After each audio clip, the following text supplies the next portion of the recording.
Each year, the CBA hosts the Beatrice deCardi Lecture in memory of our former secretary, who was secretary from 1949 to 1973. We are not only indebted to her founding role, but also her contribution to archaeology, both in the UK and overseas.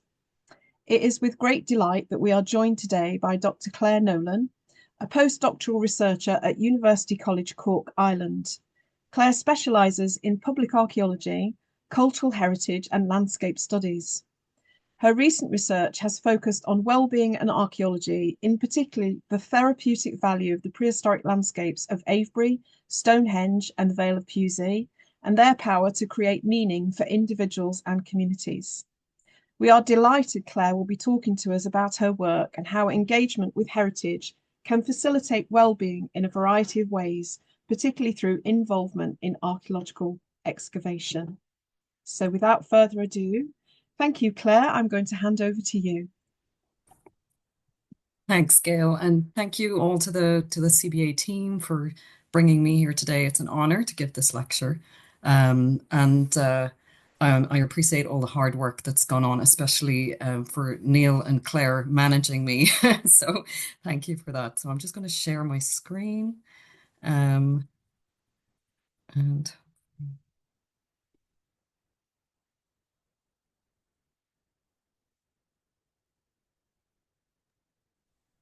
okay, hopefully you can see that. So just before I talk about being in the present with the past, I'll just give you a very short background, my background really, that I started off in archaeology and did my undergrad in Galway, where I'm from, in Ireland, and worked in archaeology and research archaeology and commercial archaeology for a number of years, and then felt the need to kind of work with living people as opposed to the dead.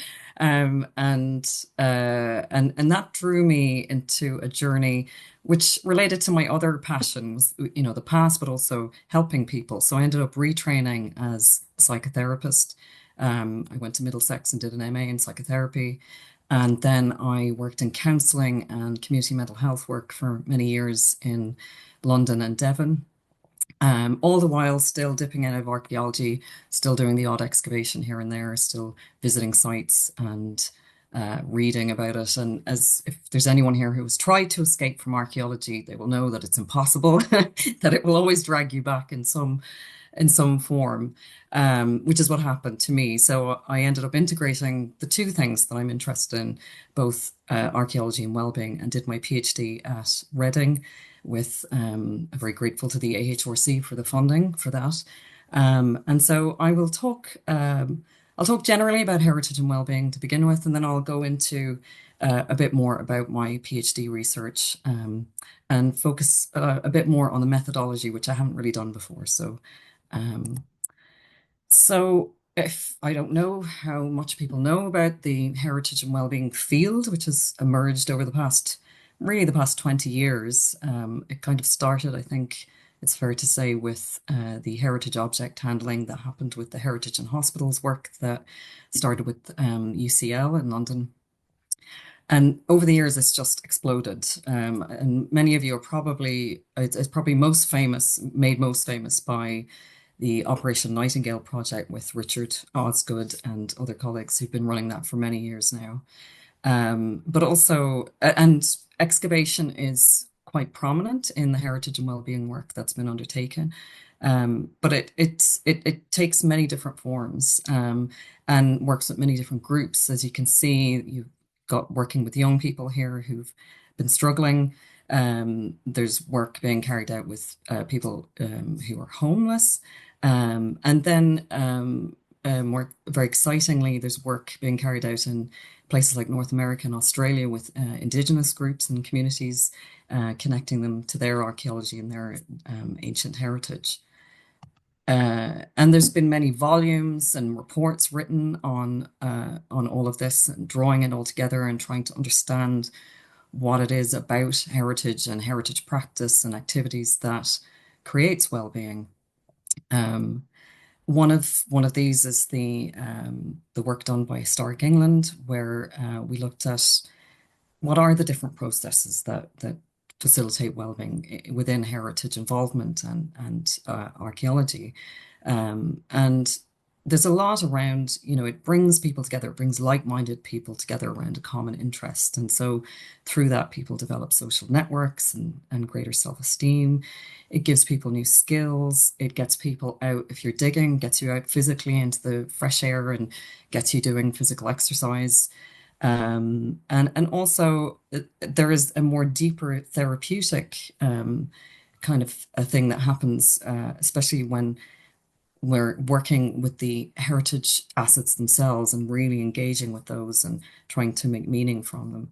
And the same with the sense of place and belonging that comes from any of this kind of work. So we're starting to realize that archaeology and heritage is quite powerful in terms of how it can support well-being. And more kind of theories about, what it is that makes this happen.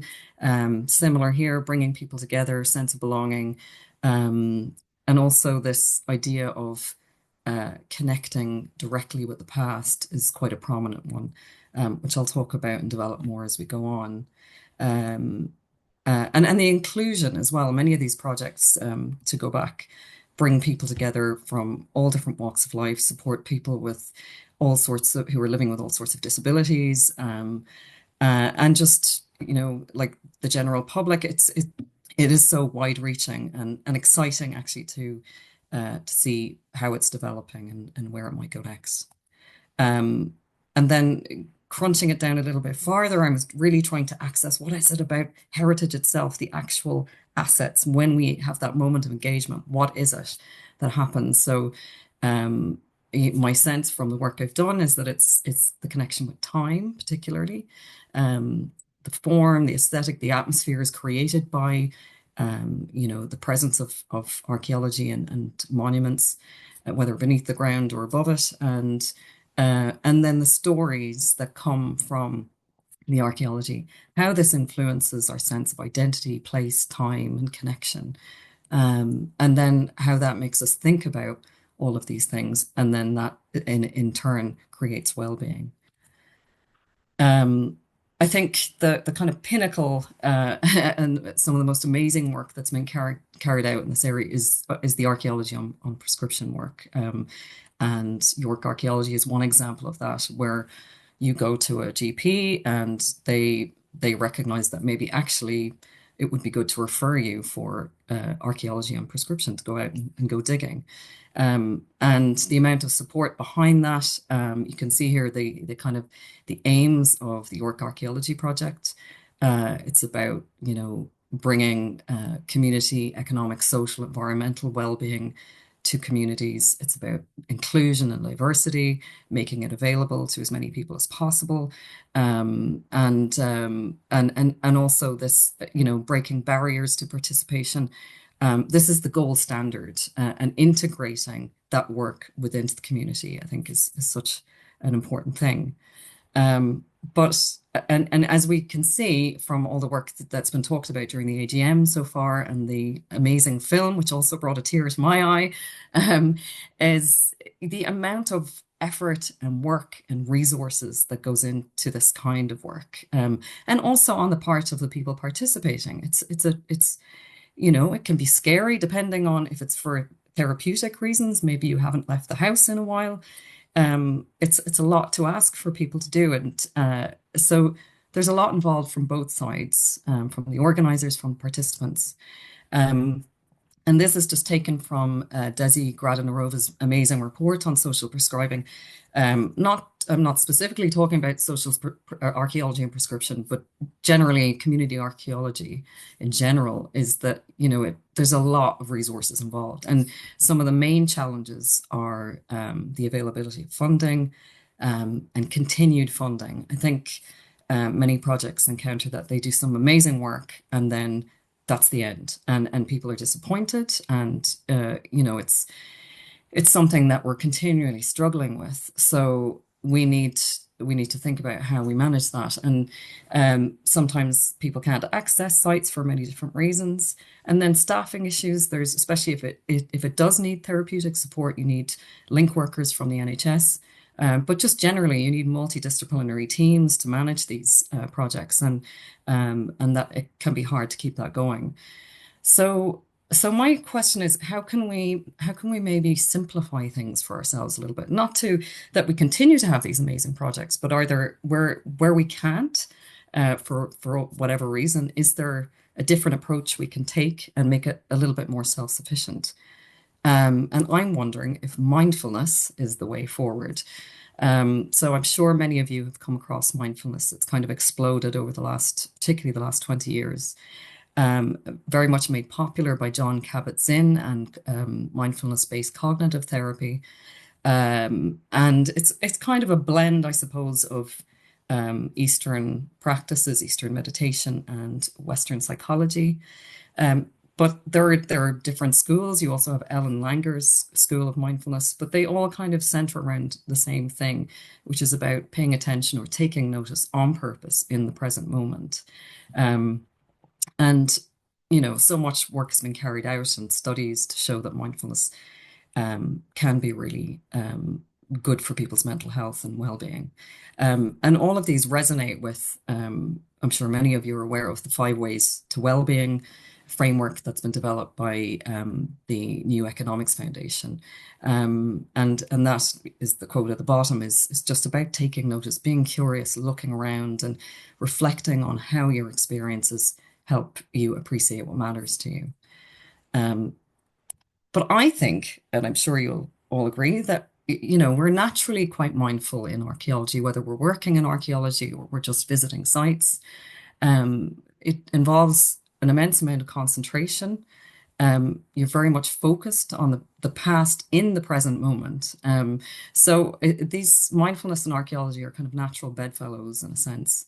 Um, and that even goes for those of us who don't work in archaeology, going out with our OS map, looking around, it's placing us in place. It's helping us to be in the present, in the place. And the same if you can't, for whatever reason, can't access the outdoors or maps, we've got so many digital resources that help to place us in place. Um, so to some extent, I think we're already doing it. But we can take it a little bit deeper. And that brings me to the work of the late Christopher Tilley, who sadly died last year. And he applied this approach to what he calls, as in the quote there, topo analysis, that going out experiencing sites, he applied it particularly to prehistoric landscapes, to try and understand them better and to try and understand what maybe past people were thinking when they constructed these monuments, used these monuments. So the main example of this was him going out to the Dorset Cursus, and walking along it and kind of documenting his responses to what he was seeing in the landscape. And he kind of focuses on when he talks about phenomenology or the topo analysis, it's really focusing on the body and the senses, and the moving through the landscape, being in the landscape, and how you experience the landscape on multiple multisensory levels. So he talks about touch, thinking about what's in front of me, behind me, what's to my left, my right, vertical, horizontal, top, bottom, inside, outside, whether you're inside a monument or outside a monument, within reach, without reach, so monuments within reach or aspects of landscape that are out of reach, within hearing, beyond hearing, within sight, beyond sight. And it was really, again, things I think we do without thinking, but he was really trying to get down to notice what we're noticing. It's, getting just that more objective about it. And what really struck me about his work was when he said that personal and cultural identity is bound up in place, and that this kind of analysis of landscape is one that explores the creation of self-identity through place. So it's not just about, I think there's been a lot of debate about whether this approach to landscape is useful for understanding the past, whether we can ever get inside the minds of past people. But what it is useful for, I think, is how we experience landscape in the present. So it's a form of archaeological mindfulness. And I was further inspired by the work that was done by the Heritage and Health object handling in museums work, where patients were invited to interact with particular objects. This was an Egyptian cat figurine, and ask questions about what it meant to them and how it made them feel. And some of the responses were really quite moving and quite powerful.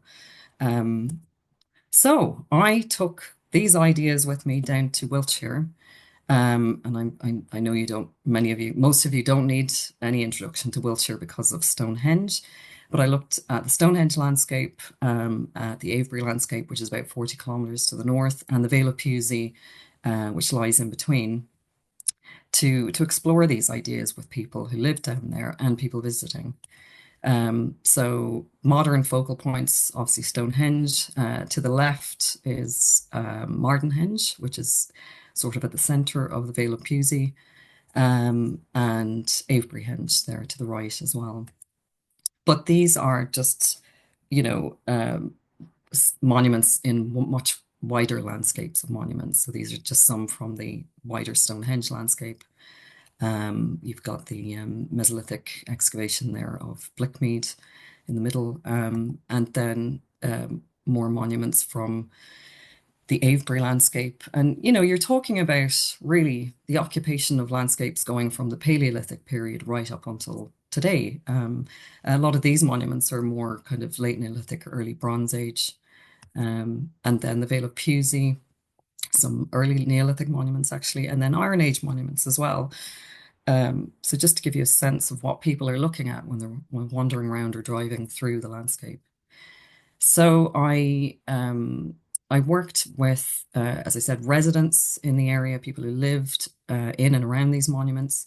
And I also conducted 3 different experiential walks or mindful walks in the Avebury landscape with a local group and with 2 visiting groups of students. And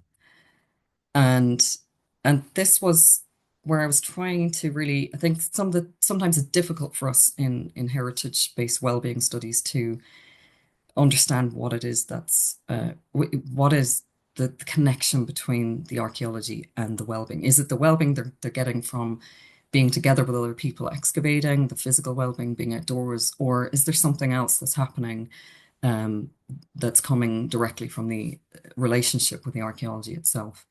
So this is where I brought mindfulness type practices in. And for the interviews, basically these are sorts of the kinds of questions I would have asked people.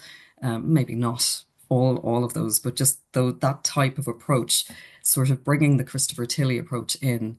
And how do people interact with monuments on a day-to-day basis? And, you know, what do they bring up for you or not? And what does it mean for you? Ask the awful question at the very bottom there of how would it feel if the monuments were removed, which brought up some very interesting responses. So this really helped people to kind of go a bit deeper into their experience of how they relate to the places that they live in and to the archaeology. And I also invited people to keep an account in advance of the interview, just a day-to-day account, because this is kind of something that people don't do, even though they're living in quite an extraordinary landscape where there's monuments everywhere. Some of these people were brought up there, so you know they may take them for granted, and sometimes it needs a bit of reflection to really think, well, how do they, affect me? And then for the groups, which was slightly different because it was very much about focusing on their in the moment experience for some who'd never been there before. But again, going back, I asked people to, when I said keep a reflective account, it could have been in the form of a written account, could be photographs, didn't really matter, whatever was comfortable people, could be for drawing, anything like that. So when I took the group out, asked them to do similar, but while they were there, if they wanted to take pictures or write things down and take time to reflect. And we actually started off with a very brief mindfulness exercise. So just sitting together and sort of grounding ourselves in place and just getting a sense of really getting a sense of where we were and just focusing on that. And the other practice was something that I borrowed from the Muir Trek training, which John Cree leads for the Institute of Earth Education, where he kind of asks you when you're on the walk to try to, even though you're with other people and you're chatting, to focus on the present moment together so that your conversations are about what you're seeing in the present moment. And of course, this wasn't a strict um, kind of law that anyone had to abide by. People could come in and out of that if they wanted to. But it was all about just focusing on the here and now and the archaeology within it. Um, so these are just some of the photos that residents brought along to the interviews with them of images that they maybe see on a day-to-day basis. Some not so much because the Stonehenge solstice is obviously not a day-to-day thing. And then just some of the visitor images as well. And so what I found from talking to people and recording the conversations, recorded the interviews, and recorded the focus group sessions after the walks as well, was that there were kind of two levels of mindfulness happening. So back to what I was saying earlier, something we're already doing as archaeologists or people interested in archaeology. And this quote here comes from one of the participants who lives in the Stonehenge area. And she's saying, that I go out there and I look around and I'm kind of trying to figure it all out. And even she herself calls it mindfulness, and that it's a way for her as a single mom with lots of stress in her life to go out and take a break from that and just, enjoy being in the place that she lives in. So that's one level, but there were lots of deeper insights as well that came up for people. And these are just generally kind of the majority, kind of main insights that came up from most people. And I'll break these down now in a minute with quotes. So this idea of security, it kind of manifests for people on lots of different levels. That there's a security of the kind of the scale of the monuments and just being away from the world and having this something around you that's been there for thousands of years and it's still there. And this idea of permanence was really kind of calming for people. The same with the kind of sculptural nature. So the second quote there, just the stillness of the stones at Avebury can be calming for people. And then for others, it's this feeling of connecting to something more fundamental, more elemental, and connecting in with, this kind of way of life that goes back thousands of years. And in relation to that, this idea of almost time traveling, I love this quote where the man says, connecting with this, you suddenly put 3,000 or 4,000 years between yourself and the immediate worries in the present. And I think that's quite powerful that, there's a level of escapism that happens with, looking into the past like this and experiencing it. And then just the feeling of continuity that people have within these landscapes where they can see things that changed over thousands of years and there's markers in the landscape of that change. And the quote from the man at the bottom, he felt very much part of that story of the landscape, and it was it kind of was very strong in his identity. And then there's the connection that I'm sure many of you have had, where if you touch something that you've just found on an excavation or in a museum, that you're the first person or one of the first people to touch this artifact in however many thousand years, and that it almost feels like you're directly connecting with past people, which puts tingles down your spine, I think, for most of us. And then the feeling of being in a landscape that has had people in it for so long that you're not just contained by the kind of banks and ditches of monuments. And that was another thing actually, that people felt very protected inside the structures of some of these monuments. But you're contained by, you're kind of almost cushioned by the fact that there's been people here for so long. And And that comes up in the third quote there, where somebody else talks about this idea of a connected community across time, and that they felt part of that. And other people talked about being the next tenant in that landscape, and there was kind of a responsibility there, but also this a kind of a grounding feeling of being part of something bigger.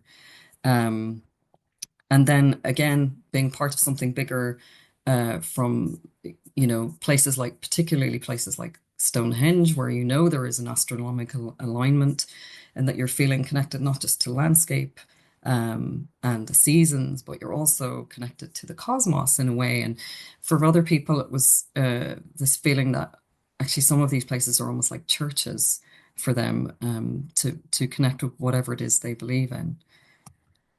Um, and so the next kind of bunch of themes was around transformation and possibility. What I mean by that is, um, so for the first quote there is, learning about your different levels of place and dimensions of place that you hadn't known about before.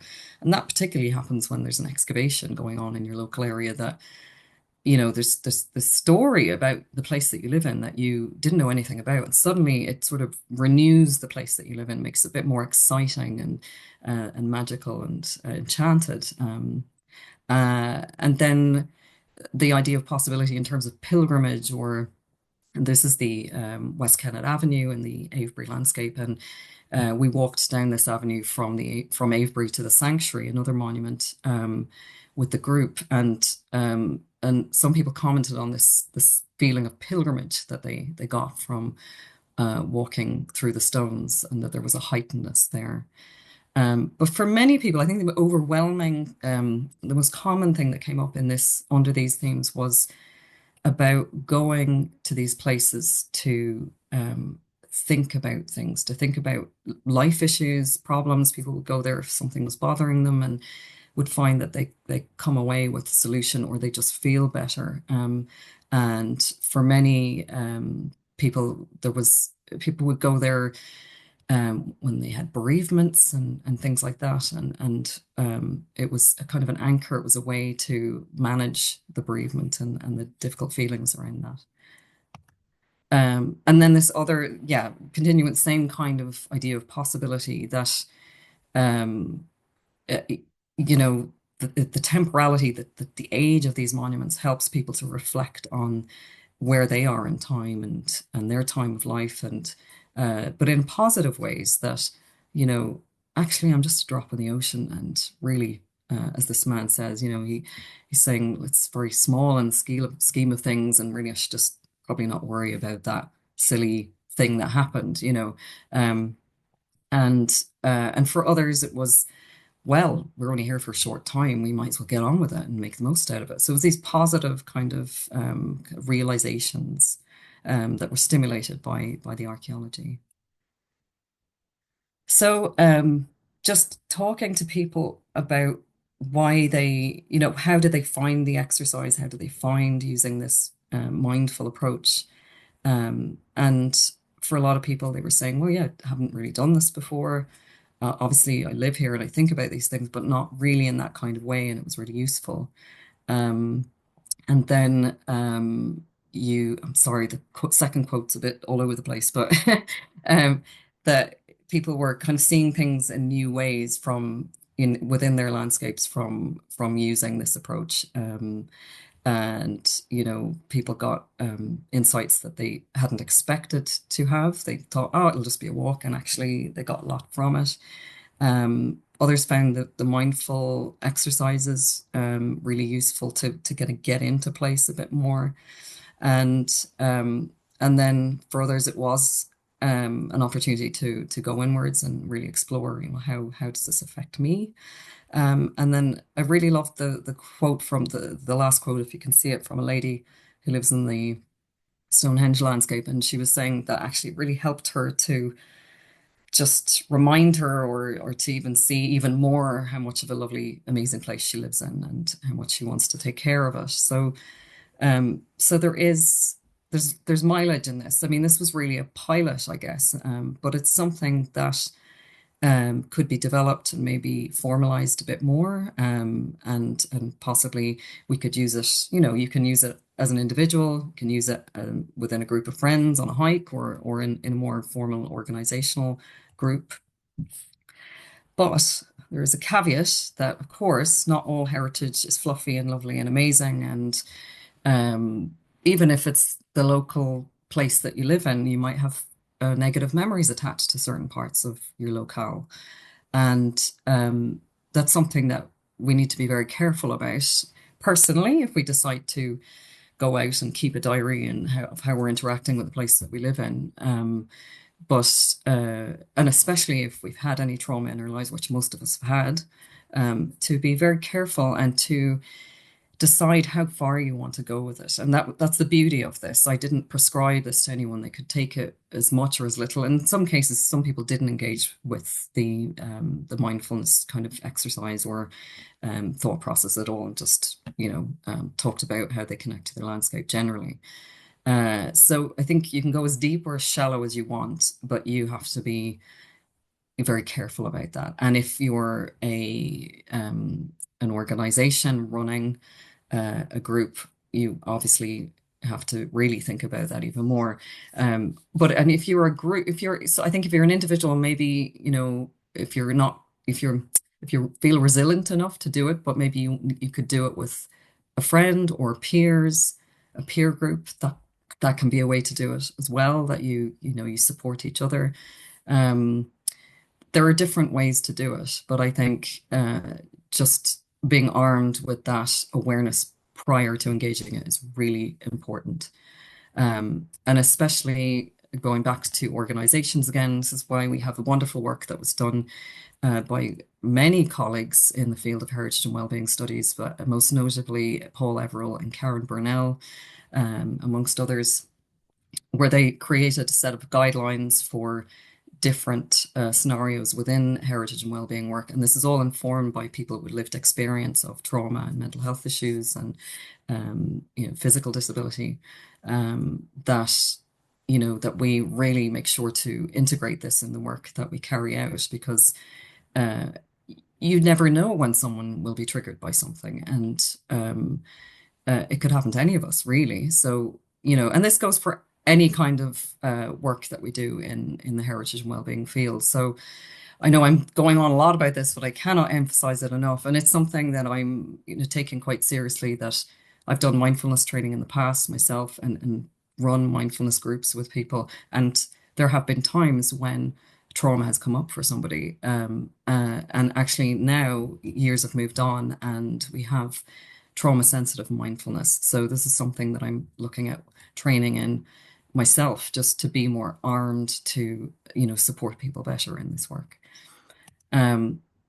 So just to ground it a bit more, I think I've talked a lot about how people have experienced these extraordinary landscapes and with extraordinary monuments in rural areas, but it's not limited to rural areas. It's anywhere you are, really. It's right under your feet, and I take the example, Jonathan Last talks about this in his work on Ramsgate, and how Ramsgate might present as quite like industrial or suburban, but there's so much archaeology there that's been discovered, and you can access that through aerial photography and excavation reports that have been done there to help you really experience that place differently and on these multi-dimensional levels again, and it brings more meaning to the place in which you live. And I found that when I lived in Oxford, I've got the image of the Sackler Library there, which I know Oxford is not a dull place by any means. There's lots of exciting historic buildings there, but this happened to be on the street I was living on. I was really lucky to live on, and the excavation preceding the building of the newer parts of the library found that there was a Bronze Age barrow kind of pretty much on the footprint of the library. And so I would go in, and I'm sure many people here attending done the same, that you're in the archaeology library in the basement. I sat there thinking, wow, I'm in a, a Bronze Age round barrow, and it was just kind of just makes the experience kind of more magical. Similarly, there's an image, second image here is an image of a place called Meadowlands in Ancaster, Ontario, another place that I lived in for a few years. And to anyone walking around, it's box stores, it's housing estates, it doesn't really look that exciting. But if you're in the know, you find out that actually it was, that there were excavations done in advance of a lot of this development, and that there were indigenous longhouse villages and so much indigenous story attached to this place that just made living there feel so much more interesting, again, meaningful for me. Um, and it's not just limited to the outdoors either. I recently discovered that I'm not alone in my thinking, and that the Royal Albert Memorial Museum in Exeter is actually doing mindfulness in the museum. So they've developed a an audio guide which you can listen to, and whether you have an audio guide or not, the museum is an amazing place to go, and you can carry out the same kinds of exercises, just thinking about what do these objects mean to me? How do I relate to them? And you might find that nothing comes up, but it's worth investigating, I think, for the potential benefit, as has been shown today, that people do derive from this kind of work. So that is it. I will leave it there. I think I've probably been too short, actually. I tend to talk a bit too quickly, but I'll stop sharing. Bear with me. Thank you, Claire. I think you've given us a lot to think about. And there are some questions, and I'm going to prompt people who have been listening to add more questions to the Q&A. I just want to pick up on something you talked about in terms of trauma-informed practice, because obviously a lot of people who know me know that I worked for a local authority for a very long time. And they started to bring in training sessions on trauma-informed practice across the organisation. But even at that point, they weren't really recognising that it was relevant to everybody. Mm, So their approach had been very compartmentalised, really. They were thinking that it was mostly to do with people that were working in social care settings, people that were working on the front line of really difficult situations with people, landlords. And when I pitched up at the training, I sort of said, in a museum setting, we work with all kinds of audiences that have experienced trauma, and so have the staff. And so I'm wondering whether there is something about introducing trauma-informed practice across the heritage world and what that would look like. I mean, I don't know what you think about that. yeah, no, 100%. It's something I've been thinking about a lot. I think, archaeology and psychotherapy are not a million miles apart. You're digging down into the past, whether it's your internal lived experience, or collective experience, and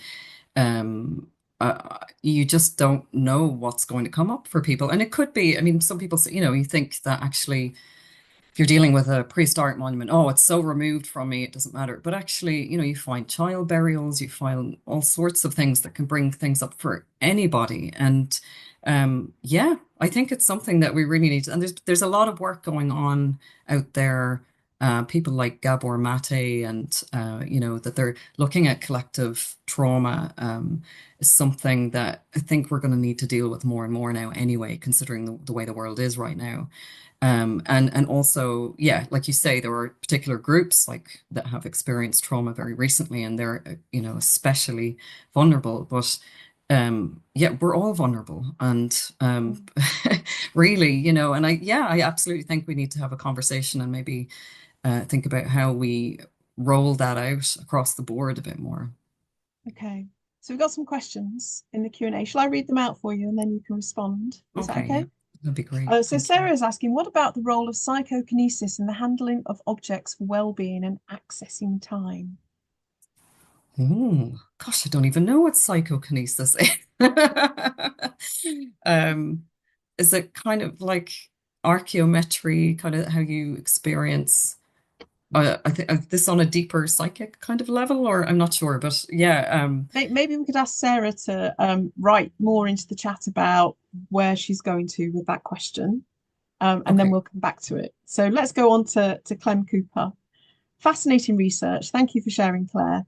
Do you think different types of heritage and landscape deliver the same well-being benefits? I wonder whether a mindful walk through a suburban area with buried archaeology conjures the same sense of connection as rural prehistoric landscapes with more tangible archaeology. I know what you mean. I think there's a lot of work to be done. A nice comparative study actually could happen there. I've sort of suggested in my work that I think there is something about a longer, a deeper time depth with prehistoric archaeology that particularly promotes, um, this kind of existential way of thinking about, time of life and life issues and all that kind of stuff.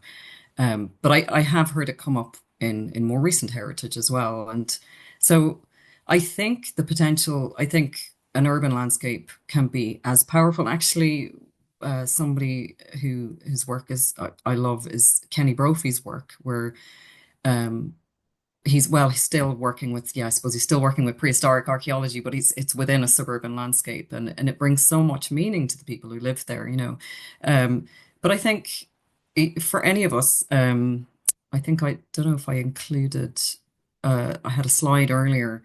You have things like the Layers of London uh, uh, platform where you can now look at a part of London that maybe you're from or that you're interested in, and all these different resources come up about all the kind of stuff that's happened there, archaeology, all of it. And I do think you can get as much from more recent heritage in urban environments, but I think it's probably how you approach it. And you would probably need to tweak the kind of mindfulness guidelines that I've suggested today, to help people just access it a bit more. You might need to give them a bit more information. And that was something that came up in the study, actually, that people who knew a little bit more about the archaeology definitely derive more meaning from the place. So education is part of it, I think. And yeah, I think definitely. I think, gosh, I think great study. So yeah, please do it, somebody.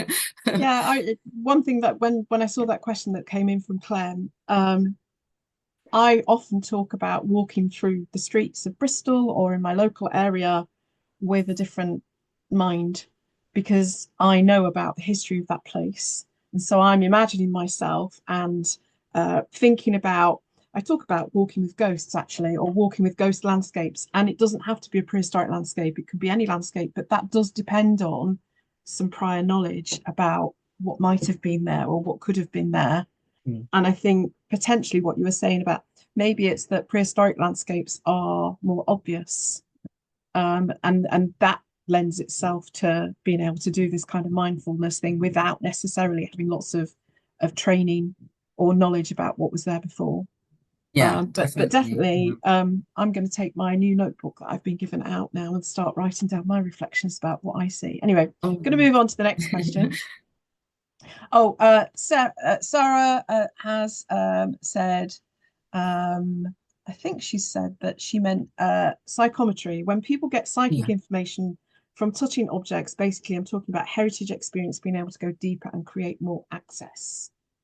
Yeah, I don't know anything about that. I mean, I'm aware of it. I personally don't have that amazing gift, and I wish I did. And I do want to, maybe some archaeologists do. But that's something to think about. It's work that can be done. And I know I have spoken to people who are interested in more psychic things, and they say, be careful working on archaeological sites because there is, and actually similarly, when I worked in Canada, I was working with First Nations on First Nations sites, and some of them would say, "Well, there's no way I would dig our archaeology up." They said, "We're here to monitor the work that you do, but I wouldn't touch that site because the juju is too scary." And so you're in a way, you're right. The psychometry thing, I think, is very relevant for certain cultural contexts. So it's all part of that. Be careful, what what we're working with and how we manage that as well. So I hope I've answered your question, Sarah. I'm sorry if it's yeah, it doesn't need to be fear-based. I agree with you. I agree with you. Yeah. Oh gosh, I mean, if you can tune into all the people who've touched a particular object and and all their experiences, how amazing that would be. And I'm sure it could be good for well-being, but yeah, I don't know even how you would begin to go about that. So, um, I've had a couple of experiences with people that have brought things into the museum who have had experiences in a psychic sort of capacity, if you like, or a feeling of an ill will feeling from an object or an association with an object that's brought them bad luck because they've got it. And they're archaeological and cultural items that have been brought in. And obviously we've never experienced that, but it is a very real thing that people have connected with through the handling or the ownership of a particular item. And then they brought it to the museum because we think obviously we neutralize all of that and it mhm, takes it away from them. mm. Moving on to the next question in the question box. You mentioned that people were reassured and calmed by a sense of permanence. However, archaeological stories are rarely about continuity. We often find that there's been considerable and disruptive change over time. Does this framing have a place in mindful participatory practice? Do you think more challenging narratives can create connection and benefit well-being? Mm. It's a good question. Yeah, um, I do. I think so. I've worked with landscapes and communities where their archaeology is threatened because of development or things like that. And I think there's something around, you know, you didn't think about it until it was gone, that kind of way that you didn't appreciate what you had until it was gone or until it was threatened. And so I don't know. I don't know if this is exactly the angle that you're thinking of with the question, but um there's that aspect. I suppose what you mean as well is that yeah, that there's so much change happening in a landscape is that's probably more what you're coming towards. And there was definitely a feeling of well-being for people in seeing change happen over time as well, that it was connected change, that it was okay to move on to the next. And actually it was interesting asking people, some people in the Stonehenge landscape, how would they feel if Stonehenge wasn't there, if it had just been sort of taken away. Some people were like grief-stricken about it, and others were like, well, actually, I think it would be all right because, we knew it was there, and the landscape is part of the monument. So they were looking at it as kind of more holistic way of looking at it. It wasn't just this one thing. So I think it depending on, yeah, how you look at it, I think you have to be careful if there is threatened archaeology, that's different. But I think even exploring how people relate to those places and what it means to them is in that context can be good for well-being and community cohesion. And also there's this idea of kind of what's the word? Catalan de Silva talks about kind of the letting go of heritage too. That, I mean, if you look into this idea of Buddhist archaeology, there's a wonderful paper out there that somebody did that, in Buddhism, it's very much about non-materialism. Why are we so attached in the West to all these objects and actually that there can be, a therapeutic thing to letting go of stuff as well. So I think we could go many different ways, I think, with this. So that's a brilliant question to ask. Yeah. So I'm just going to work my way down because obviously lots of things have come in and there are also some comments that come in the chat. I'm trusting Claire to put the questions into the Q&A so I can see them. What about the trauma of the site itself coming up for people? The trauma of the site. Yes. Sorry, yeah. Um, there were a couple of uh, only a couple out of all the 66 people that said they picked up a sense of kind of a net going back to this idea of almost psychometry, that there was parts of the landscape. Interestingly, two people, completely separate interviews, and not well, I did interview some people who were like into, New Age spiritual beliefs who would be more open-minded to these kinds of things. These people were quite, conventional, and they're probably not, probably quite atheistic. And actually, no, one was, I think, Christian, and they said there was a particular spot in the Avebury landscape on the avenue where they felt uncomfortable.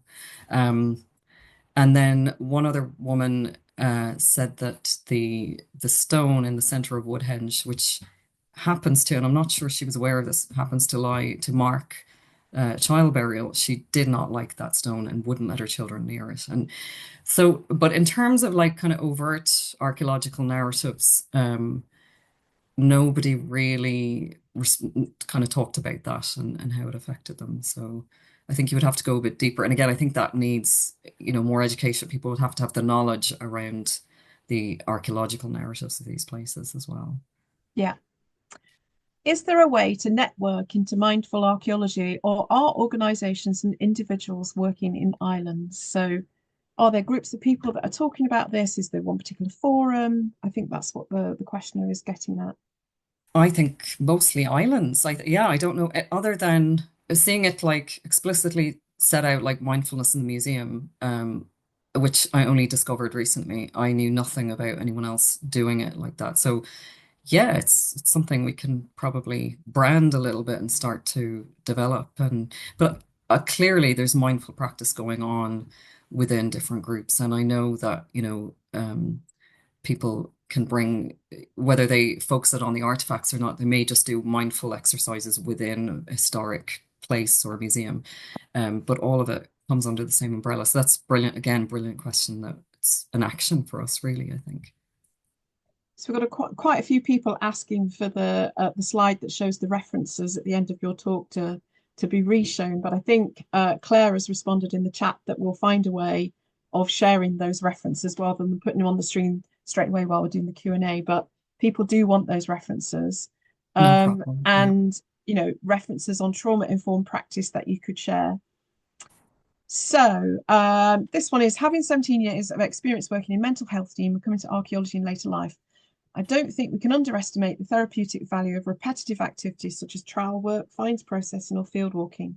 Would you agree, and do you think it might be worth offering training to field archaeologists in ways of creating supportive, inclusive environments in the field?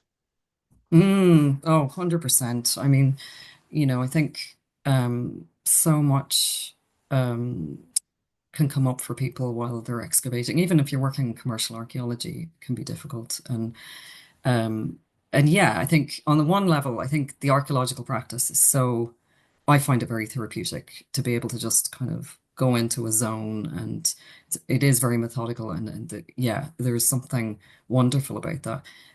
But I think, and I know that Wessex have now hired, or I don't know if they've hired someone, they've advertised a post for an archaeological support worker to be on site to support people with learning difficulties or neurodivergent issues. And I think we're already moving in that direction. So I think more of that, but I think it's down to funding as well. And this is always something that's a challenge, but if we can make it a priority, I think it's necessary. Yeah.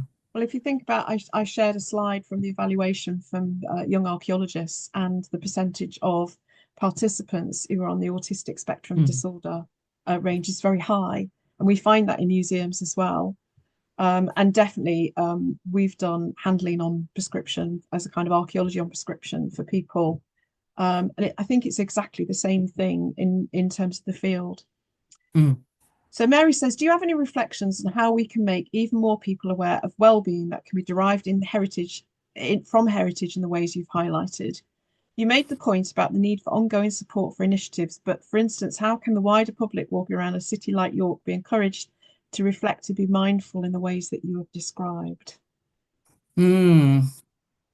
An advertising campaign? I don't know. Yeah, I mean, it's because it is something that any of us can do. You can literally go to your library, pick up an OS map, and sort of carry on. And I think a lot of us interested in it do that all the time.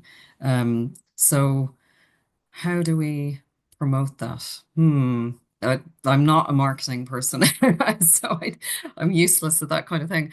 Um, I don't know. I think it comes with this idea of what the person was saying earlier, that do we need to have these conversations and make more of a big thing about mindful archaeology, and maybe by doing that we can start to promote it better within our organizations, and um, hopefully that the message will get out. Yeah. So I think it, from an advocacy perspective, obviously, working for a local authority, you have to justify your existence all the time. And this element to do with health, well-being, meeting the needs of the social agenda, the wider social agenda, is a really key thing that archaeologists, I believe, have got to get a grip with, and get it out there, and equally provide the mechanisms or the suggestions. So maybe there's a toolkit or something like that that we should start thinking about putting together, and sharing, to promote that. And then also use it with the decision makers so that that funding that is required in order for these initiatives to continue and just not be compartmentalized into projects, Mm. is something which is a fact of life rather than just a request. Martin says, thanks for a great talk and piece of research. Are there ways, do you think, that we can work more effectively with nature conservation organisations to achieve the objectives you have outlined? Oh gosh, yes, music to my ears, absolutely. And like considering that some of these walks were done in National Trust properties or landscapes where they take care of both, wildlife and heritage, that it just makes perfect sense to go ahead and do that. And because there's a lot of this kind of mindful walks, and this is where this kind of came from. I did my MA thesis was done on how people, how the well-being people derive from connection to the outdoors and to the natural world. And so from that, I said, but what about the cultural landscape and how does that affect people? And so there's already so much work out there on mindful walks in nature. Um, but we can combine the two easily. It's especially in well, you can do it anywhere because we've got, there's heritage everywhere. So even if you're in a natural landscape, it's got cultural resonance as well. So yeah, let's do it. Okay, I am mindful that we are going to start running out of time. So I'm just going to shoot down to some of the other questions, not necessarily in the order that they came in. Um, Neil says, why do we always visit heritage sites with the idea of happiness or enjoyment? You must have a good time. Does this do a disservice to society and us as an archaeologist? How might we create a more reflective approach to place archaeology and landscape?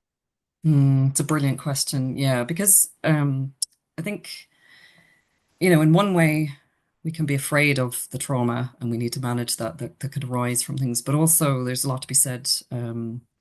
Oh, I can't think of the lady's name. Phillips was her surname. She did work in the British Museum with people with dementia, and object handling, and stuff did come up for the people during that.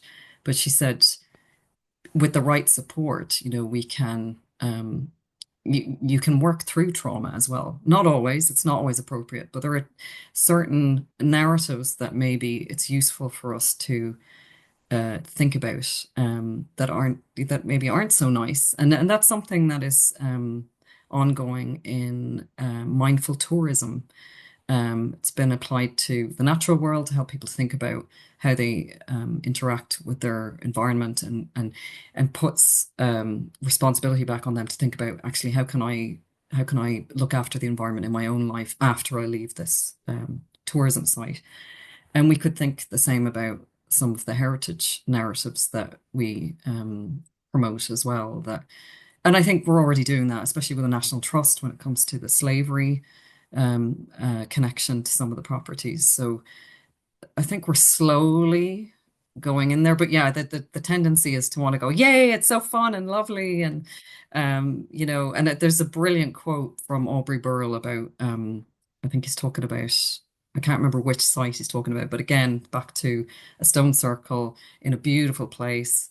And there was a child burial in it. And he goes, well, why do we always come to these places thinking on a sunny day it's so wonderful? Well, actually, it could have been, he calls it something like a macabre, like theater of death or something. I can't remember what he says, but and it's actually, whoa, he's right. So we need a balance, I guess, don't we? You know, and we can't all be going to these places feeling miserable either. But there is, you know, there is dark heritage, dark tourism is a thing now that people seek out places with difficult narratives. There's a kind of an obsession almost with it. And one last thing on that, sorry, I don't want to, but I did meet a lady once who said she went to the Auschwitz site, and she said actually rather than feeling awful, she felt connected to all the people who had been there in a positive way. And that was something I never expected to hear. And so there can be well-being in strange ways as well. Mm, mm. So two questions that I think go together, and they're both from Hilary, so I'm assuming it's the same Hilary. Hilary says, I've been fascinated following a blog by an urban archaeologist. I understand it's a branch of archaeology that's developing in the modern world. And then she also says, I wonder what you make of the modern urge to build versions of stone circles, tombs, etc. Oh, so interesting. Yeah, and I know Kenny Brophy's done loads of work on this. Yeah, it's really interesting. I do think it's something I've written about. There's a nostalgia for the ancient past and wanting to, it might be part of the times we're in as well, that we want to escape from the modern world and all the stress that it has. But uh, I think that's maybe part of it. There's a part of it wanting to have a more natural way of burial, but there's also I think the feeling of permanence, and I remember going into the old Canning's Long Barrow, the new one in the Mm, Vale of Pewsey, and seeing corbel ceilings that are in there, you know, taking something, a motif from actual prehistoric monuments. And the sense of permanence for me that I got from looking at that corbel roof, you know, it's so solid and that it's going to house these remains for however many, hopefully thousands of years, that I think people like that idea as well. So yeah, I think they're wonderful. I really, really like them. And it's a nice way to connect with our heritage, I think. I know somebody who's booked a space in that Oh, wow. house. Yeah. Her space is booked already, and she is from that area, and it is to do with the deep sense of connectedness with the past, Mm. but also, I don't want to say this, a secular way of being, Yes. rather than in a churchyard or a burial ground or cremation elsewhere. Yeah. Yeah. Um, so there are a couple of things here to do with is your research published? It And is. presumably we can share links to that. And it's all on the oh, sorry, my brain's not working anymore. It's all on the bibliography on the slide that we can share that to begin with. And yeah, there are plenty of links around as well. So And then there are two that are referencing work with veterans. And I know you referenced Operation Nightingale, which I'm really familiar with. One references UK-based. Are you aware of the work of Waterloo Uncovered? There are UK-based work with veterans and serving military personnel who might have hmm experienced trauma. hmm And then the other one, which has been offered by Anna Welsh, is I put this in the chat, but the AMFRA project and guidelines have been used for work with veterans currently serving military in the UK and Ukraine, and they've been used to help support people living with trauma and mental health challenges. And she's offered us the link. I'm sure this is something that people at the CBA will be able to put something together on in terms of sharing the link to all of the work that you've been doing and references. I'm not going to overpromise when they will do that, but certainly there's a lot of interest in finding out more and be able to share the information with everybody and get more people networking around this kind of subject.